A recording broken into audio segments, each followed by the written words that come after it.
Hai, halo Tech People dimanapun berada, balik lagi dengan host semi-semi magang. Kalau kemarin masih magang, ini semi-semi magang, siapa tahu diangkat beneran ya. Balik lagi dengan saya Dela Hairunisa dengan teman-teman TAPP di sini. Yang belum follow Instagram TAPP, Tim Advokasi Peduli Pemilu. Kita sapa dulu abang-abang TAPP di sini. Di sebelah saya ada Abang Gemoy yang hari ini bajunya mirip-mirip sama warna-warna TKN ini nih. Gimana nih Bang Iqbal? Nggak bisa lah Del, birunya beda Del. Oh, birunya Lu beda kan ya? cewek Del, tahu iya. lah bedanya apa? Ruby, red sama apa? Oh ya, ini ya Mauve. tontonnya gitu ya. Iya, tonnya beda lah. Jangan lah. Kebetulan saya perempuan setengah-setengah kayaknya. Gimana Bang Iqbal, apa kabarnya nih? Alhamdulillah baik, Dela baik. Alhamdulillah Masih pasang baik. kontrak aja Del. Iyalah. Tenang. Iya kan, siapa tahu nih teman-teman yang mau sponsor atau apa boleh langsung ke Instagramnya TAPP nih. Jadi Bang Iqbal, ada kabar terbaru nggak nih hari ini?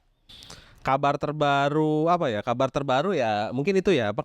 Saya tadi baca berita Thomas Lembong dilaporkan ke Bawaslu lah di Kumparan akibat salah kutip pasal, dan yang kocaknya adalah yang pasal itu adalah petitum kita nih. Petitum kita di judicial review yang memang baru mau nanti minggu depan baru mau mendengar keterangan pemerintah. Nah, Oke, itu. gitu. Nanti buat info selanjutnya kapan lagi untuk sidang berikutnya bisa langsung teman-teman kepoin IG TAPP, Tim Advokasi Peduli Pemilu. Nah, buat yang bahas tentang Tom Lembong kita bahas di next video ya, teman-teman lebih detail lagi. Ini spill aja. Iya, dikit spill dikit aja. Nah, ini kita beralih ke abang yang sebelah kanan, kiri. Iya, ini bajunya udah ini ya Bang ya, udah menunjukkan. Waduh, apa itu? Oh, wajik Wajik segitiga makanan, biru. wajik makanan. Kirain ini merek segitiga apa? Segitiga biru yang tepung itu loh Bang. Tepung, ya. Iya, gimana nih Bang Dharma kabarnya hari ini? Baik. Dia lagi gimana perjalanan keretanya, lancar? Alhamdulillah lumayan jauh ya sekarang ya, agak jauh gitu. Kalau biasanya Selamat pos stasiun dulu, aja. kosan baru Dela. Aduh, jangan di-spill di sini karena takut banyak yang nanya. Pokoknya tips Bang Iqbal kalau ada yang nanya katanya ngekosnya di Jakpus gitu. Waduh. Iya kan Bang? Lo sendiri yang nge-spill. Gak boleh Del. Bener. Hati-hati Del orang sekarang. Jadi Bang Dharma ada info-info hangat terbaru nggak nih? Update nggak nih? Ya, nunggu Pak Mahfud mundur lah kita. Bener. Kita nunggu gong itulah. Ya, oke, itu dia tadi kalau dari Bang Dharma. Kita lanjut ke Abang Gugum yang hari ini agak sedikit lemes nih ya. Teman-teman kasih semangatnya dong di bawah di komen ya. Bang Gugum semangat gitu. Langsung Bang Gugum gimana kabarnya? Lagi dingin nih, lagi hujan terus ya. Padahal suasana Pilpres kita memanas nih Bang. Iya, karena gitu ngelihat Pak Jokowi makan bakso, pengen makan bakso. Wah. Pak Jokowi yang makan bakso, kita yang kepedesan. Bener. Nah itu dia tadi, teman-teman juga jangan lupa kalau misalnya kita juga akan ngebahas tentang Tom Lembong itu tadi di next video. Kalau belum juga tahu nih tentang kenapa Tom Lembong itu dilaporkan ke Bawaslu, bisa juga spill dikit nonton video kita beri sebelumnya nih. Ada ya sedikit-dikit kan? Banyak. Bener ya? Ada Dua ya Ada malah video. video. Jadi teman-teman jangan lupa sebelum nonton video ini nonton dulu sebelumnya biar nyambung dikit-dikit lah begitu. Dari awal malah. Iya. Jadi tahu apa yang kita sequence itu di situ. Iya benar. Jadi biar ngikutin ya step by stepnya. Nah itu dia tadi. Nah kita hari ini mau ngebahas tentang prediksi debat capres besok hari Minggu 4 Februari. Nah sebelum itu kita rewind dulu nih ke debat-debat sebelumnya nih, debat-debat capres dan cawapres sebelumnya. Poin-poinnya lah di debat capres pertama ke Bang Gugum dulu lah. Itu menurut Bang Gugum poinnya berapa nih dari masing-masing paslon? Debat capres ya. Kalau yang dari kemarin sih ya tetap 01 ya. Ya, tetap yang memimpin 01 karena memang dari segi gagasan, kemudian juga ini bukan berarti kita dukung Anies ya, tapi memang cara pemaparannya terstruktur dan kemudian ada ide-ide yang kelihatannya memang pas gitu, dibutuhkan sama bangsa dan negara. Nah kalau misalnya yang kemarin ya, saya sih penasaran besok yang ketiga nih Pak Prabowo kayak gimana ya, karena di performa 1, 2, 3 termasuk yang kurang lah ya. Dua kali ya, 1, 2 ya, 1, 2. Nah, yang ketiganya kita sih penasaran ada yang dipersiapkan nggak nih sama beliau, karena kan besok udah terakhir ya, udah nggak ada lagi penentuan ya. Itu dia tadi. Nah kalau menurut Bang Gugum masih 01 yang memimpin. Nah, menurut Bang Dharma 03 ini 02 Pak Prabowo ya, itu mampu epic comeback nggak nih di debat besok yang terakhir nih, penentuan nih gitu. Ya saya mau bilang no hope nggak mungkin kan. Masih ada lah peluang, ya sedikit lah 55% lah. 5% dari 1.000 apa dari 100? Dari 100. Dari 100. Namanya Dari persen. 100, Kalau iya, per 1.000 saya persennya, bilangnya iya. per 1.000. Benar. Dari persen 5% dia peluangnya untuk tampil oke. Ya tapi ada peluang. Namanya senior kan, udah jadi capres dan cawapres hampir 4 periode, 4 kali. Iya. Oh 3 kali dia capres, sekali dia cawapres ya bareng Bu betul. Mega, benar. Harusnya dia udah menguasai perdebatan. Memang orangnya kerja ya, nggak debat kalau dia bilang gitu. Karena kasihan juga dari galak sampai lucu masa nggak menang. Dari galak sampai lucu. Iya kan, dari galak dia jadi Sampai image-nya berubah loh. Sampai lucu masa nggak menang gitu ya kan. Tapi kita nggak tahu. Kalau menurut Bang Iqbal sendiri gimana tuh besok debat ketiga nih? Ya untuk prediksi atau total skor hari ini nih? Total skor lah menurut Total Abang. skor hari ini ya gue katakan ya memang yang 0-1 lah yang pertama, yang kedua ya 0-3, ya yang terakhir ini Prabowo nih ayolah, maksud seperti yang gue bilang ayolah. Ini apa ya, kemarin tuh diklaim sama siapa ya, gue lupa, di berita itu bilang Prabowo itu latihan loh setiap hari loh, berarti bukti Iya. dia tuh mempersiapkan. Nah artinya kemungkinan ini ada gong nih dari Prabowo nih, harusnya bisa meningkatkan nih. Atau ini jangan-jangan strategi abang-abang, karena kan semakin dicaci, semakin dibully, elektabilitas dia semakin tinggi nih akhir-akhir ini nih 02 nih. Jangan-jangan itu emang strategi dia nih Bang. Bisa jadi aja. Atau jangan-jangan orang yang kesel pada akhirnya nyolok Prabowo juga kan, saking Iya kan keselnya. kesel gitu ya, Nyolok. coblos ya. Gitu. Benar. Itu meningkatkan cara elektabilitas Iya, secara psikologis. iya, benar betul. Oke. Nah itu dia tadi kita ke abang-abang tadi, teman-teman juga boleh nanti komen-komen siapa nih kira-kira epic comeback di debat capres ketiga besok. Nah kita mau spill dikit tentang isu-isu mungkin teman-teman yang lagi baru-baru ini lagi hype dibahas nih Bang Dharma. Seperti pernyataan Pak Amin Rais. Nah itu dia menyatakan bahwa Jokowi itu beban negara katanya. Terus abis itu dia mencaci maki istri termasuk menantu dan lain-lain. Menurut Bang Dharma seperti apa nih? Ya kalau beban negara sih enggak lah ya. Ya cuma memang beberapa tindakan beliau kita pertanyakan lah.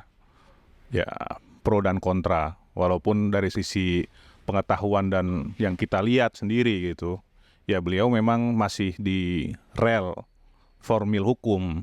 Tapi kan memang dibuktikan bahwa dalam jalannya pemerintahan beliau ini ada tanda tanya yang besar yang dipertanyakan tentang etiknya lah. Ya memang agak kurang pas, cuma lembaga etik itu kan ibaratnya nggak melanggar hukum gitu ya. Ya cuma kurang pantas saja kita melihat kontestasi pemilu tuh jadi kelunturan oleh kepentingan beliau gitu ya. Ya itu nggak bisa dipungkiri lagi.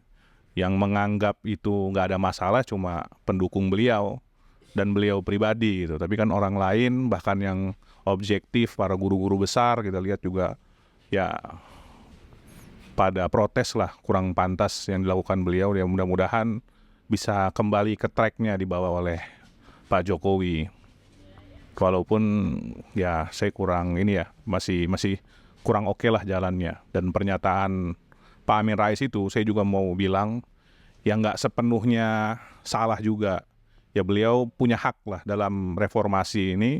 Beliau juga punya saham yang lumayan besar dalam perjuangan reformasi dan harus didengar kalau Bu Mega ngomong, Pak Amin Rais ngomong, itu harus didengar. Itu adalah petuah-petuah dari Sejarah ya, betul pelaku sejarah. Pelaku sejarah, iya. Jadi bahkan dulu Pak Jokowi juga sebelum reformasi ini ada kan nobody, apalagi saya gitu kan, dan banyak orang-orang di zaman sekarang itu utang budi lah oleh Pak Amin Rais. Jadi lebih dan kurangnya harus bisa ditangkap lah tendensi dan maksud beliau dan dibawa omongan orang itu, orang-orang yang udah sekelas Pak Amin dan Bu Mega jangan dibawa ke arah yang buruk, tapi justru kita tarik ke arah yang baik. Berarti jadi koreksi kita. Jadi jangan dibiasakan omongan-omongan orang yang sudah levelnya melampaui kita tuh langsung dimatikan, dibantah mentah-mentah, dijatuhkan kredibilitasnya sehingga bangsa ini mau dibawa kemana gitu kalau orang-orang seperti itu kita tidak hormati pendapatnya. Kira-kira demikian sih. Tuhilah nasihat orang tua. Iya. Anggap aja orang tua ngomel. Iya Ingetin benar-benar anaknya, iya. begitu. Mungkin Bang Iqbal ada tambahan tadi Enggak sih, tentang cukup aja Pak sih. Amin. Oh itu tadi. Nah ada lagi yang lagi rame-ramenya dibahas ini 2 hari atau 3 hari ke belakang lah. Itu tentang Pak Mahfud yang blunder, yang ngomongin emak-emak dan ibu-ibu itu dosa besar kepada negara karena melahirkan anak yang tidak berbudaya, katanya begitu. Bang Gugum dulu deh atau Bang Iqbal? Bang Gugum dulu gimana? Blunder nih beliau. Ya sebenarnya itu kan beliau udah klarifikasi juga ya. Prof Mahfud udah klarifikasi, ya beliau bilangnya sih itu dipotong katanya. Kemudian di stressing bagian itu, beliau udah klarifikasi nggak ada tujuannya untuk menghina ataupun menjelek-jelekan ibu hamil gitu ya, nggak ada. Nah memang akhirnya perdebatan ya ataupun momen untuk menyampaikan gagasan di pertemuan-pertemuan terbuka itu sekarang semakin panas ya, tensinya semakin panas gitu loh. Yang kontestan maupun yang bukan kontestan ya, termasuk sampai kayak tim kampanye, kayak co-captain gitu-gitu kan, itu diincar gitu. Dia lagi ngomong apa nih di publik ya, salah-salah slip tongue sedikit langsung dijadiin viral gitu kan. Ya termasuk juga akhirnya kemarin kejadian sama Pak Jokowi sendiri kan.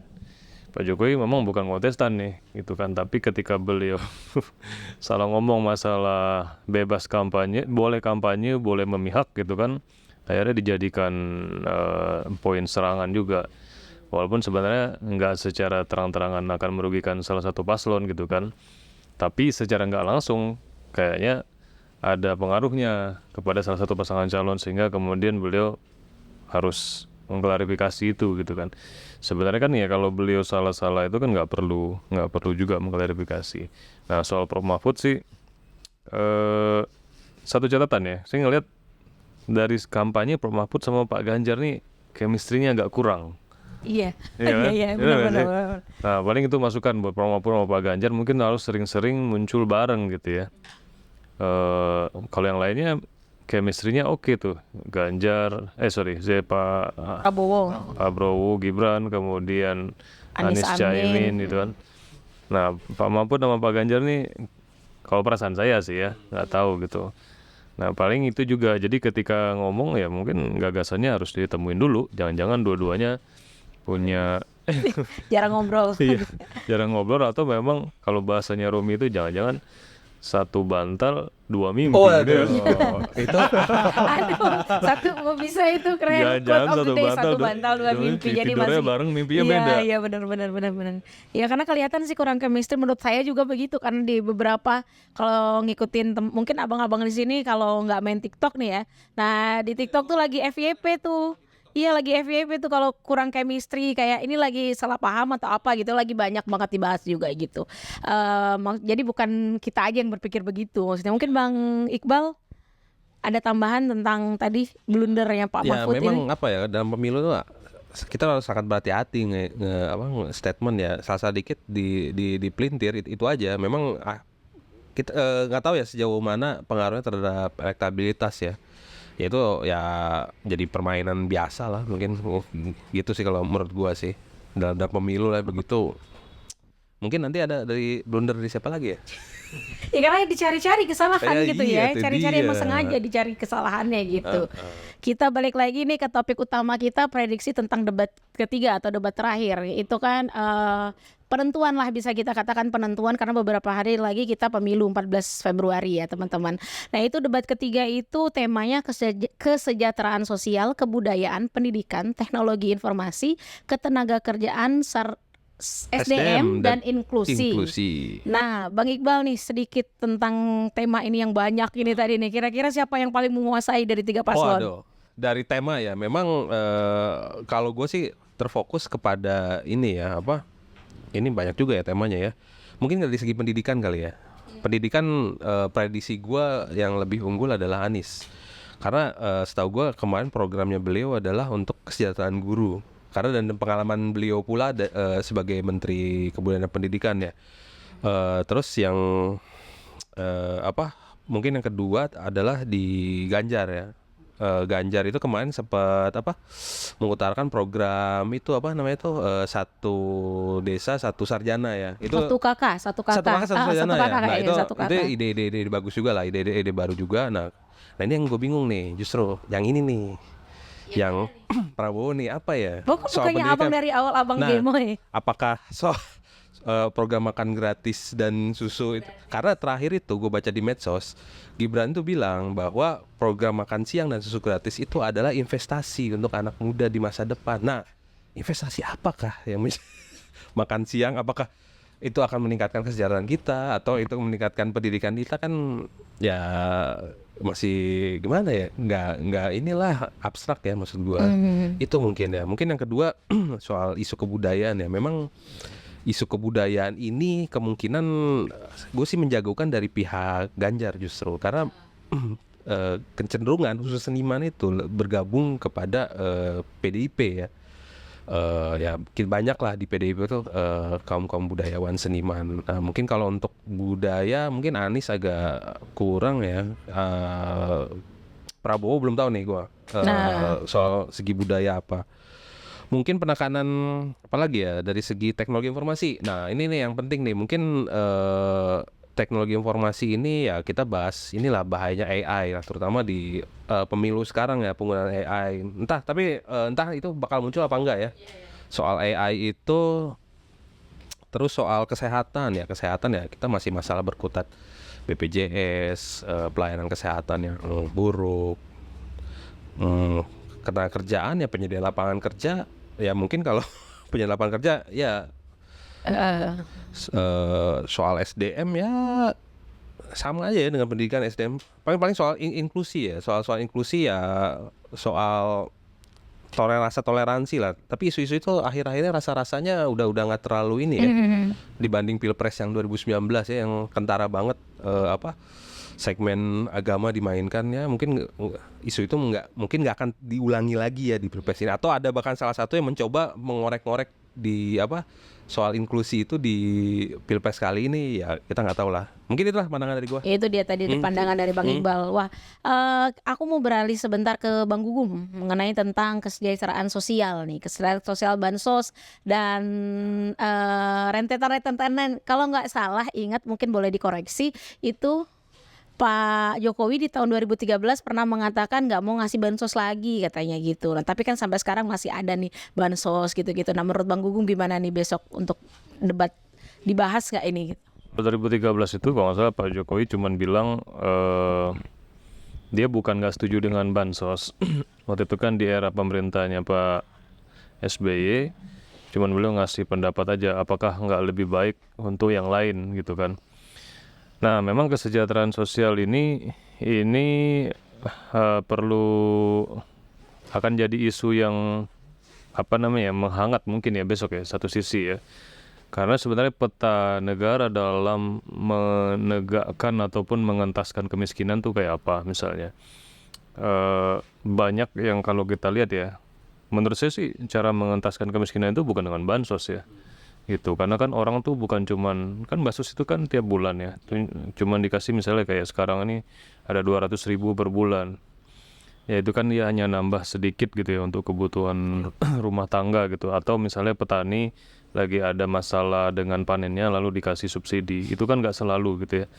Nah sebenarnya kan yang terpenting itu gimana membuat mereka menjadi produktif gitu ya, dan kalau saya ngerasa bansos itu malah membuat orang jadi ketergantungan gitu,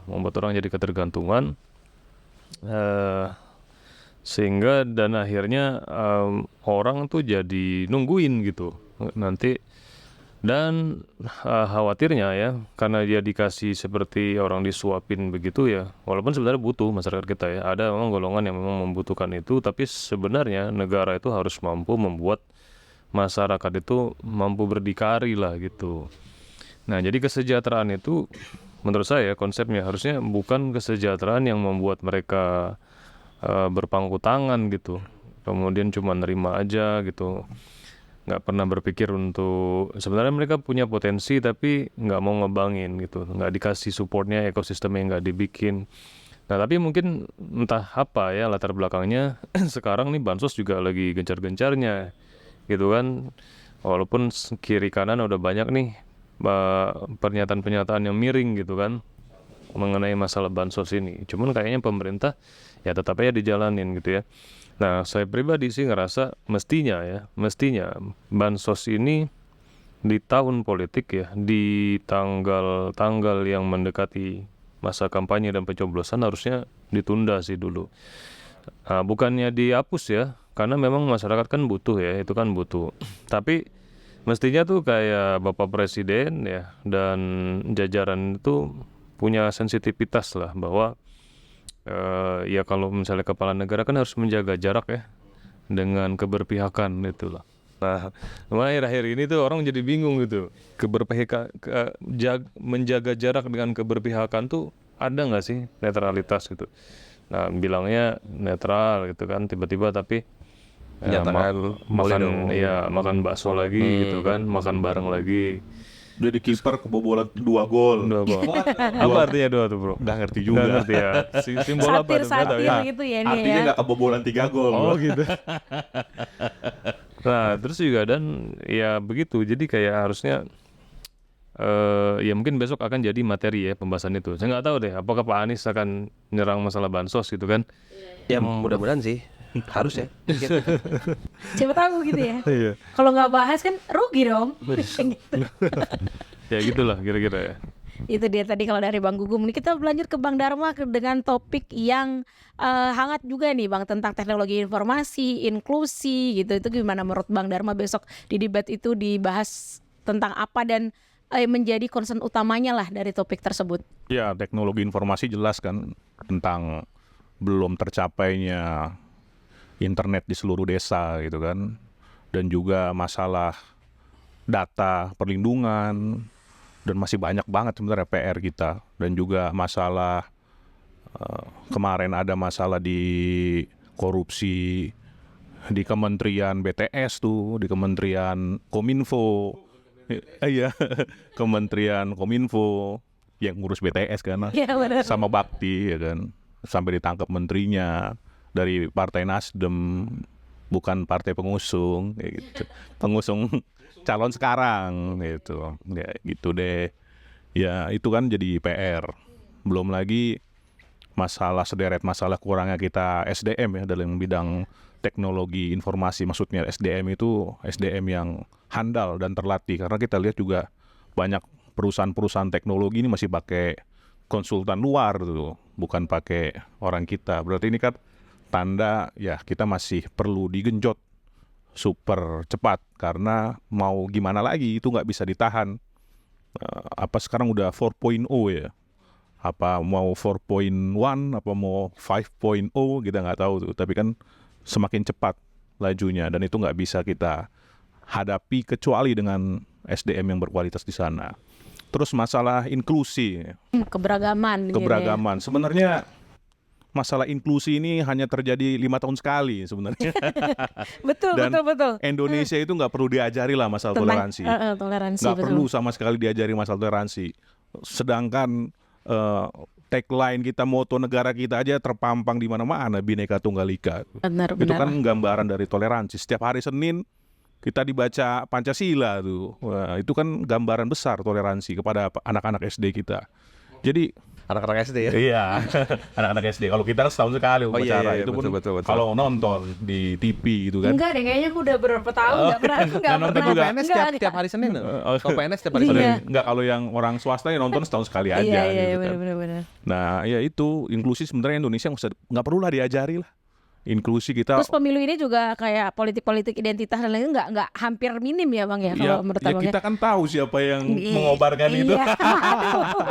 Jadi nggak dipakai lagi Iya, ya. untungnya mengobarkan itu sekarang jurus-jurus itu ya. jadi lawan juga. Iya benar. Yang tadinya dulu satu kubu sekarang jadi lawan ya. Iya. Makan tuh kalau saya bilang. Iya. Jadi nggak menurut Bang Iya, Dharma nggak. karena yang jadi objek dulu kan ya apa sih begitu nggak pantas lah Iya, betul, memecah betul. belah negara. Sekarang buktinya adem-adem aja, karena dulu ributnya cuma di Twitter, di media, di Instagram. Ternyata di asli itu ya nggak ada gitu. Betul. Buzzer ya. Buzzer aja lah ya. Buzzer Buzzer. ada RP-nya. Iya benar itu dia tadi. Nah, tapi sedikit nih Bang Dharma tentang karena teman-teman TAPP dimanapun berada, kalau mungkin belum tahu, jadi abang-abang TAPP ini backgroundnya adalah advokat. Nah jadi kan kadang abang-abang ini sering banget nih menangani kasus tentang ketenaga kerjaan. Nah itu mau kita bahas sedikit aja tentang ketenaga kerjaan untuk di debate besok itu seperti apa Bang Dharma, buat Bang Dharma Kalau nih. saya ya dari undang-undangnya aja itu prosesnya tidak melalui proses yang bagus ya. Yang pertama kena judicial review, terus bermasalah, rupanya dasar undang-undangnya yang dirubah. Canggih juga tuh dulu cara Presiden Jokowi. Undang-undang sapu jagat katanya. Cara Presiden Jokowi membuat undang-undang cipta kerja jadi legitimate. Ya, bukan undang-undang yang dirubah dasar untuk menerbitkan undang-undangnya ya, yang diubah jadi omnibus law, omnibus law ya, di omnibus law jadi ya legitimate lah sekarang, metode yang diakui. Ya cuma itu tadi, emang mau kita negeri ini di omnibus law itu isinya karyawan kontrak boleh seterusnya gitu kan, ada yang panjang gitu, karyawan kontrak boleh panjang dan outsourcing tidak dibatasi. Itu kan mengakibatkan sebenarnya ada dua sisi mata uang yang nggak bagus ya. Yang pertama, kita juga kerja nggak serius karena nggak punya keterikatan terhadap perusahaan kita. Yang kedua, perusahaan juga nggak mau investasi terhadap SDM tenaga kerjanya. Itu baru dari sisi sepintas aja tuh yang terlintas di kepala kita. Tenang Bang, Anies sudah bilang dia akan merevisi Undang-Undang Ciptaker. Kan yang revisi bukan dia. Akan ya, saat gue baru ingat dia bilang gitu, saya akan merevisi. Iya. Dan yang menang kan kayaknya bukan dia. Nggak ikut-ikutan. Sebenarnya kan yang butuh komitmen kan. Iya benar. Harus tiga-tiganya. Iya. Ya, maksudnya biar kita Itu lega kan lah. kita bahas nih prediksi abang-abang di sini 1 putaran atau 2 putaran atau bahkan 3 putaran di akhir ya teman-teman ya. Dan tadi kalau buat Bang Dharma itu dia tadi mungkin ada pesan-pesan yang mungkin siapa tahu cawapres tuh nonton TAPP kan. Nah apa yang miss atau harus mendapat perhatian lebih untuk di debat berikutnya nih tentang tema yang tadi sudah dibacakan itu? Iya, ya sebenarnya kalau saya bilang Pak Prabowo harus belajar seperti Caimin ya. Belajar mendengarkan. Oh kirain belajar sulpet. Belajar mendengarkan penasehat-penasehatnya. Kalau saya Emang bilang ada kecenderungan Prabowo nggak ini? ya kan karena dia merasa dirinya lebih unggul dari yang lain. Beliau udah 4 kali capres. 4 capres cawapres berpengaruh, nggak usah debat-debat gitu kan, bisa aja gitu. Iya, dan jangan lupa bawa catatan. Jadi biar nggak malu lah. Apa namanya, orang bawa catatan itu keren loh. Jadi orang bawa catatan itu menunjukkan bahwa dia serius melakukan sesuatu gitu kan. Jangan semua ada di kepala saya gitu.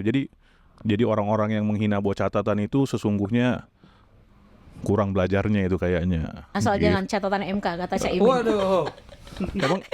Emang kita ngomong yang mana sih? nih? Maksud saya nih, saya lagi nyinggung teman saya waktu di kampus dulu. Oh gitu. Ya, Itu Buat catatan duduk paling belakang. Iya, tiba-tiba orang yang rajin di depan nyatet-nyatet, diomelin, Iya. dihina-hina. Giliran ujian minjem catatan. Tapi yang berhasil paling belakang katanya. Iya, dia punya orang orang dalam. punya orang dalam, punya kenalan gitu loh. Itu dari Bang Dharma ke Bang Iqbal nih, sebelum ke Bang Gugum ke Bang Iqbal dulu nih, ada nih capres cawapres catatan lah buat mereka siapa tahu nonton. Mungkin apa ya? Kalau gue sih tadi ada belum tersampaikan, mungkin dari isu ketenaga kerjaan itu jangan sampai muncul inilah kartu-kartu lagi lah. Kemarin kayaknya Banyak banget ya kartu-kartu gitu kali ya. Iya, gue bingung ya. Dikit-dikit kartu, nggak beres-beres ini. Ada itu ini apa namanya solusinya Apa ya solusinya? di 03 KTP Sakti kan katanya. Waduh, Jadi satu satu KTP kartu untuk semuanya. semua kartu tuh bisa Ya terintegrasi gitu. betul memang. Jadi apa ya? Kan ya gimana ya, itu boleh lah, coba jangan sampai ada muncul kartu inilah kerja lah, itu nggak. Tapi itu kan dulu ejawantah dari nawacita, bro. Lah iya kan dengan program meneruskan ini kemungkinan itu juga bakal diteruskan. Jadi catatan dari Bang Iqbal buat capres cawapres yang barangkali nonton besok. Catatan untuk mereka nih. Ya, kira-kira. Apa ya, gue belum bisa ngasih ya gini lah, untuk Anies oke lah, gua nggak ada catatan ya. Mungkin untuk Prabowo ayolah Pak, ini debat terakhir, buktikan Pak, buktikan Prabowo yang di 2019, buktikan Prabowo yang di 2014, udah lepas aja gitu. Dan benar, yang seperti Bang Dharma tadi bilang, yang faktanya Prabowo harus lebih peka lah ke isu-isu sekitar kita. Peka tuh dari mana? Dia mau mendengar, dia mau mendengar sekitar, dia mau belajar dari penasehat-penasehatnya, tim-tim yang udah dipersiapkan gitu. Itu sih kalau catatan dari Intinya gua. harus bisa membalikan dari keadaan-keadaan sebelumnya gitu ya. Biar seru dong. Epic comeback lah ibaratnya gitu ya, bener. Jangan terus dibully netizen. Betul. Itu dari Bang Iqbal. Terakhir Bang Gugum, mungkin ada pesan-pesan untuk capres cawapres kita, siapa tahu nonton. Karena besok ini kan temanya pendidikan ya. Berharap sih ada satu capres yang bilang mau mengutamakan dan mengembangkan riset secara serius ya. Misalnya adalah R&D, Research and Development, itu dana risetnya digedein. Sejauh ini kan ya oke lah, kita ada BRIN, ada ini segala macam, tapi kan itu instansi pemerintah. Pasti pengajar-pengajar itu kan diwajibkan untuk bikin penelitian kan. Cuman kadangkala dana risetnya itu nggak tersedia dengan cukup gitu loh. Padahal itu sangat penting ya buat menjadi katalisator produk-produk akademik itu jadi semakin banyak. Dan pengen juga besok ada capres yang secara gamblang bilang bahwa mereka akan menjalankan pemerintahan dengan tidak meninggalkan sains.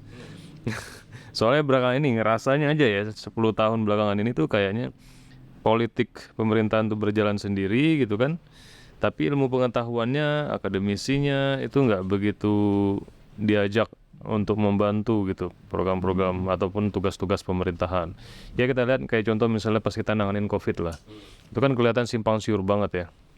Awal-awal tuh pemerintah bingung ini apa gitu, tapi antara komunitas intelektualnya dengan ya katakanlah waktu itu kan para dokter gitu ya, kemudian dengan pemerintahnya tuh nggak inline gitu. Akhirnya di satu titik akhirnya pemerintah jalan sendiri ya.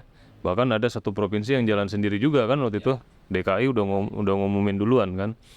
Padahal semua hal itu ya nggak cuma di sains, bahkan di hukum juga itu bergantung dengan ilmu pengetahuan gitu, keabsahan dan segala macam.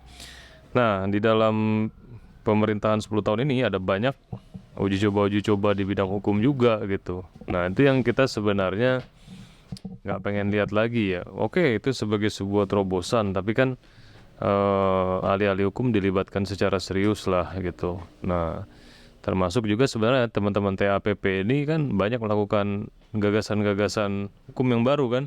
Bahkan kayaknya melewati zamannya.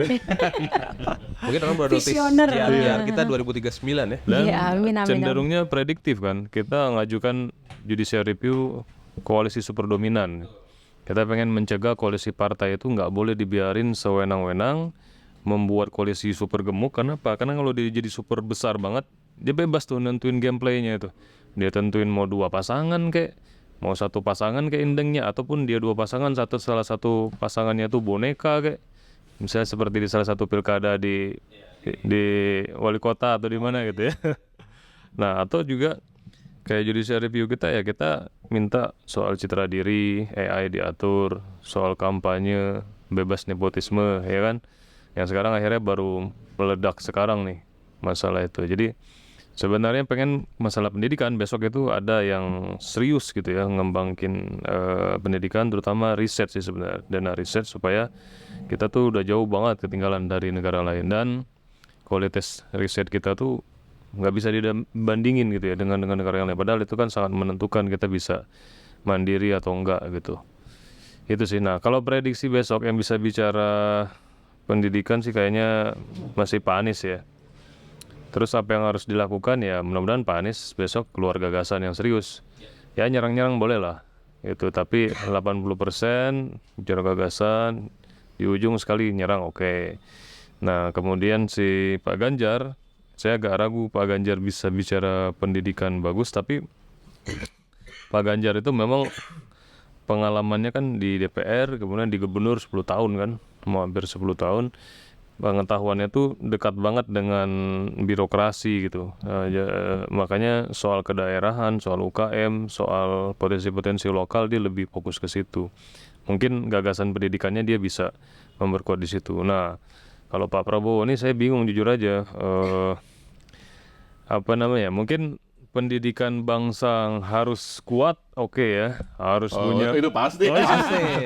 Perang gitu ya. Kita akan memperkuat gitu aja. Macan Asianya udah gak akan muncul ya? Ya masalahnya kan program, mohon maaf aja, makan dan susu kan biar badan sehat dan kuat kan. Ya, bisa-bisa aja, sah Gitu. saja menganalogikan ke situ. Kita Nah, akan perbaiki nasib buruh, kayak gitu-gitu tuh biasanya beliau. kemarin Mas Gibran juga bilang katanya buruh kalau bisa ada yang jadi sarjana, nah gitu kan. Cuman teknisnya kayak apa gitu kan, mereka juga udah di pabrik pagi sampai sore. Ya, gimana cara kuliah ya Gimana waktunya. kuliahnya, gaji juga pas-pasan kan.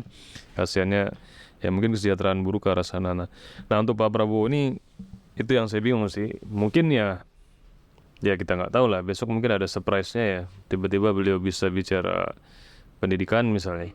Soalnya dua cawapres yang sebelumnya ya kan, kayak Pak Mahfud sama Caimin ya, berbicara di luar bidang dia akhirnya bisa kan. Iya betul. Nah, kalau Pak Prabowo nih ya mudah-mudahan aja. Mungkin itu Gom, simbol gol 2-0 itulah. Mungkin nanti dia membalikkan keadaan 2-1 lah. Iya, kalau epic comeback dari sini kan, siapa tahu kita nantikan aja. Jadi kalau Bang Gugum nih terakhir Bang, closing statement menjagokan siapa besok di debat terakhir nih? Di debat terakhir besok ya kemungkinan Pak Anies ya. Kemungkinan Pak Anies kalau dia bicara pendidikan, karena dia udah tahu apa ya titik-titiknya di mana yang harus dikuatin gitu. Yang kedua mungkin Pak Ganjar, tapi Pak Ganjar mungkin akan bicara dari sisi lokalitas ya, dari sisi potensi-potensi lokal kayak apa, pendidikan vokasi mungkin, yang terapan-terapan. Nah mungkin kalau Pak Prabowo ya yang terakhir ya, mungkin Pak Prabowo lagi-lagi akan bicara kebutuhan yang basic ya, pendidikan terhadap bela negara ya. Mungkin bela negara atau Itu dia tadi, itu kalau dari Bang Gugum. Bang Dharma, besok man of the match siapa? Satu debat capres 1-2 menurut saya satu sama ya. Sekarang saya mau Pak Prabowo yang menang. Dan feeling saya Pak Prabowo yang menang ya. Semoga ya. Menang debat. Dia Bukan semata words. enggak dia Berarti jadi Oh, man lu- of the match. Lu Match sama on gua the dong. Iya. Dari Enggak, kemarin kalau kan ini gua jujur. konsisten. Dia semata menurut gua pengen membuktikan bahwa gua salah, Bro. Iya. Itu. apa Pak Prabowo akan serang balik misalnya. Pak Anies kan dulu di Bisa jadi, menteri bisa jadi. pernah di reshuffle misalnya. Iya. Tapi kalau lihat debat cawapres kemarin kayaknya nggak bisa nggak ya dimanfaatin? Kayaknya enggak deh. Kayaknya nggak akan bisa dimanfaatin itu. Saya Kata gua. pikir udah di 2014 dia menyerang, 2019 menyerang. Jadi dia tahu bahwa taktik menyerang itu kalau dia yang lakukan nggak bisa berhasil karena dia menyerangnya secara sporadis ya. Dia sekarang pemain defensif ya, dan dia bisa membuat orang menangis juga kalau diserang. Iya benar. Waduh, benar. iya. Nangis di TikTok ya. Nah, kalau Bang Iqbal, siapa match of the match-nya nih? Man of the match ya jujur aja Pak Anies. Pak Anies. Udah singkat aja Pak Anies. Yang kedua adalah Pak Ganjar, yang ketiga Pak Prabowo. Ya tapi benar Pak Prabowo ya mudah-mudahan lah seminggu lagi ya. Enggak Oh, nyampe. enggak 3 ya, hari. 4 hari lagi. Hari Minggu. Hari Minggu ya? 4 hari lagi nih. Seru nih. Mungkin 4 atau kalau ini tayangnya Jumat berarti 2 hari lagi 2 teman-teman. hari lagi berarti ya. Ah. Ya begitulah. Mudah-mudahan Prabowo bisa menunjukkan ini terakhir nih, momentum terakhir nih. Siapa tahu juga debat terakhir Prabowo kan dalam kapasitas dia sebagai capres. Ya kita mana tahu dia tahun depan udahlah cukup sekali. Misalkan dia kepilih nih. Agak jurang ya, pinggir-pinggir gitu, jurang. Maksudnya takutnya gitu. ya kepilih ya, maksudnya Nah, gitu ya. itu dia. Iya, itu dia tadi. Berarti menurut Bang Iqbal, Pak Anies. Nah, nih terakhir singkat aja, 1 putaran atau 2 putaran? 2. Bang Dharma 1 atau 2? Ini apa nih? 1 atau 2? 1 putaran atau 2 putaran? Harapan atau prediksi? Prediksi deh. Kalau Prediksi. harapan kita mah 1 putaran karena punya legitimasi LSI Denny JA. oh, ya hari ini berapa hari ini 20 T30 Iya, jadi Januari itu legitimasi berapa secara tuh? pengetahuan. Nah, iya. Dia bilang 64 ya. Jadi maksud saya itu memperkuat timnya Pak Prabowo untuk bekerja lebih keras. Iya ya, tapi kalau belum dinyatakan menang jangan mengumumkan menang dulu kayak tahunnya kayak yang berikut kemarin ya. Takutnya Untuk putaran. satu putaran. Kalau Bang Dharma satu putaran, Bang Gugum satu atau dua? Prediksi. Kalau saya percaya rakyat Indonesia nggak bisa dibodohi. Jadi dan rakyat Indonesia sangat masih percaya dengan demokrasi ya. Dan kemenangan demokrasi itu kalau terjadi 2 putaran. Hari ini ukuran kita itu hari ini memang. Jadi ukuran kita TAPP juga pengennya ini 2 putaran ya. 2 putaran. Karena kalau 1 putaran rasa-rasanya apa yang kemarin dilakuin ya. Hamba. Kalau 2 kira-kira yang maju ke putaran kedua siapa, Bang? Kalau 2 yang maju ya Prediksi Bang Gugum nih. Oh itu nanti ada calon tertentu di kita ini. Iya bener ya, enggak itu rahasia ya? Atau nggak boleh Rahasia dibahas? nanti setelah ini, Rahasia setelah pencoblosan. ini. Oke, setelah pencoblosan. Tunggu video kita setelah pencoblosan. Atau Amin 1 pencoblosan boleh nggak ya? boleh aja. Boleh aja. Kita kan bukan ini, bukan tim Oh atau nanti apa, boleh kan? nanti schedule-nya pas setelah pencoblosan. Schedule ininya. Itu dia tadi, biar nggak ketinggalan makanya di follow dulu, di subscribe dulu juga, di like, di komen. TAPP yang belum follow Instagramnya Tim Advokasi Peduli Pemilu. Itu dia tadi, mau 1 putaran atau 2 putaran, yang penting teman-teman jangan golput. Itu dia tadi, untuk milih jangan lihat siapa identitasnya, tapi lihat kualitasnya apa. Di Lahir Besar pamit, TAPP juga pamit. Sampai ketemu di video berikutnya. Thank you.